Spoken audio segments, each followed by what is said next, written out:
కేంద్ర హోంశాఖ సహాయ మంత్రి బండి సంజయ్ క్షేమంగా ఉండాలని ఆకాంక్షిస్తూ తిరుపతికి చెందిన జాతీయవాది పెరుగు వెంకటేశ్వర్లు చేపట్టిన శక్తి సంకల్ప యాత్ర హైదరాబాద్లో ముగిసింది.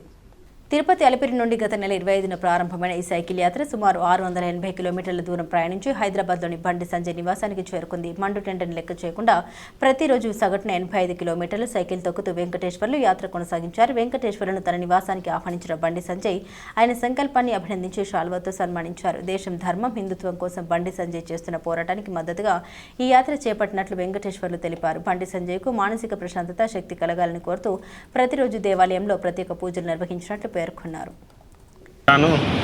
గత కొన్ని రోజులుగా దేశవ్యాప్తంగా జాతీయవాదుల మీద ఏదైతే నిందలు మోపుతున్నారో ఆ బాధకి తట్టుకోలేక ఒక జాతీయవాదిగా నేను సైకిల్ యాత్ర చేయాలని 25వ తేదీ ఉదయం అలిపిరి దగ్గర 101 టెంకాయ కొట్టి తిరుపతి నుంచి కరీంనగర్ దాకా బండి సంజయ్ అన్న వాళ్ళ కుటుంబం మానసిక ప్రశాంతత ఉండాలని, అదేవిధంగా తెలంగాణలో బీజేపీ ప్రభుత్వం వచ్చి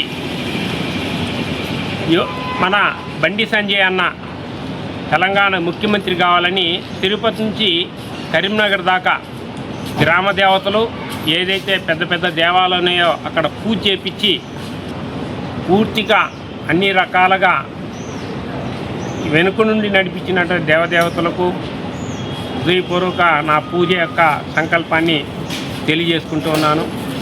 బండి సంజయ్ అన్న రాబోయే కాలంలో ఈ తెలంగాణ ప్రజల యొక్క ఆకాంక్షని నెరవేరుస్తూ తెలంగాణలో బీజేపీ ప్రభుత్వం తీసుకొస్తారు.